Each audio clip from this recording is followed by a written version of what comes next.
Spiritual manipulation is a real and very serious problem. It is a problem that has robbed years and decades off of many people's lives. It is a problem so severe and intense that anti-theism would not exist, in my opinion, were it not for how prevalent and how common and how poisonous spiritual manipulation is and how rampant it is in our society of the USA. That being said, I am no longer an anti-theist, and I have not been in years. I am an omnist, which in my opinion is the exact polar opposite of anti-theism. I was raised half Christian, half anti-theist type of atheist.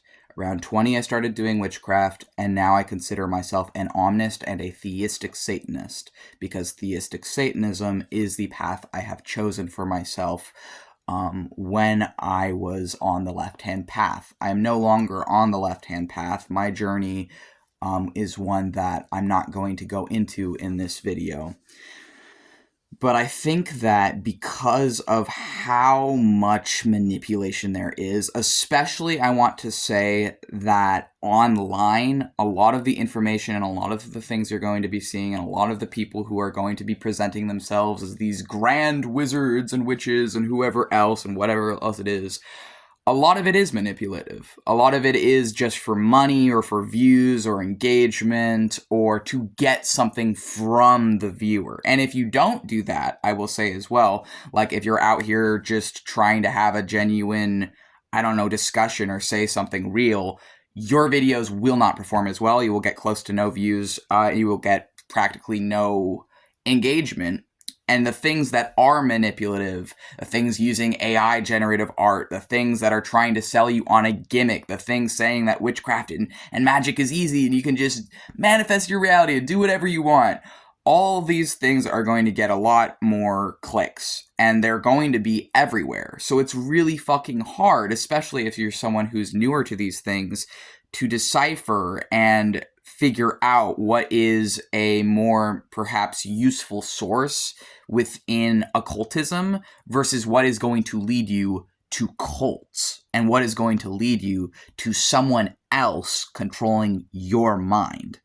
Because let's not kid ourselves here. A lot of spirituality, and I acknowledge this as someone who is theistic, is mental.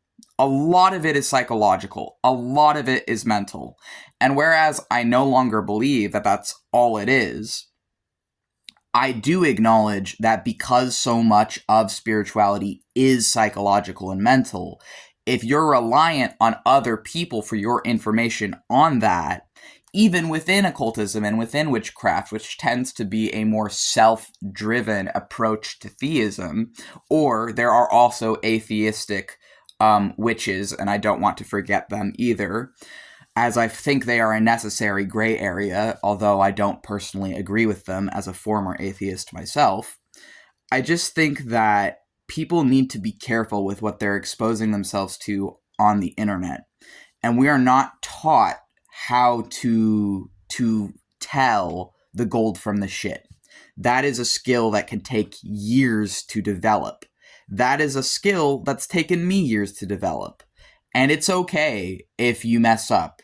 It's okay if you find yourself fucking up for a while and then later you realize that that was a waste of time.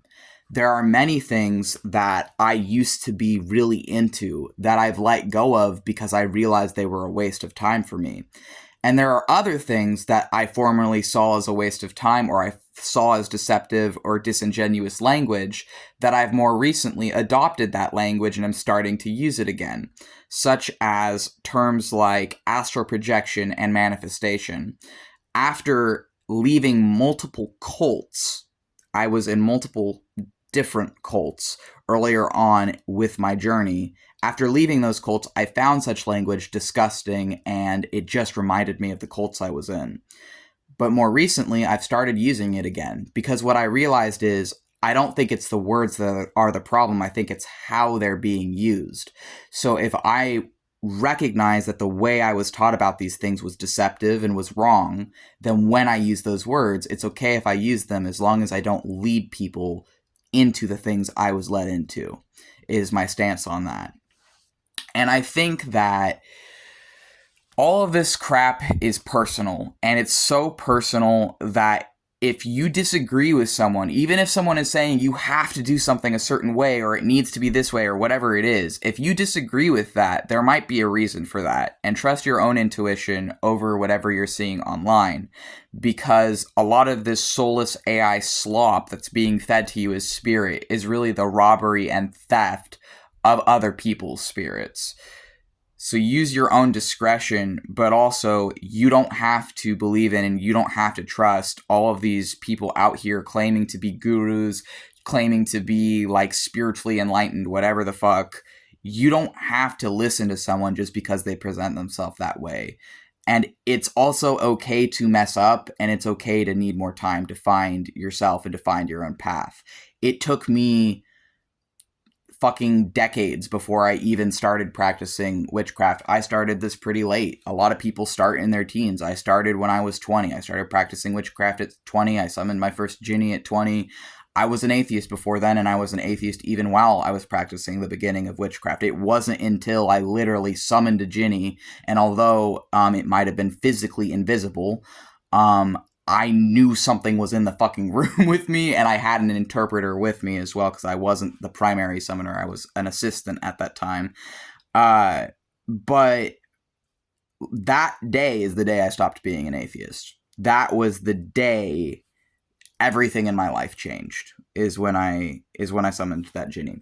And I'm very, very thankful to King Alamar and to his warrior Jinn of the planet Mars and the Ifrit for that experience. I'm very grateful that I had a life-changing experience that many people never experience something like that. Many people, even if they believe in spirits, they're not actively working with them. They're not actively like in the fucking same room as them, like talking to them, recording things and learning from them directly. And that's really, I think, the path of a wizard, is someone who is actively going out there and going to be engaged in the spirit world as though it were an extension or another limb of themselves.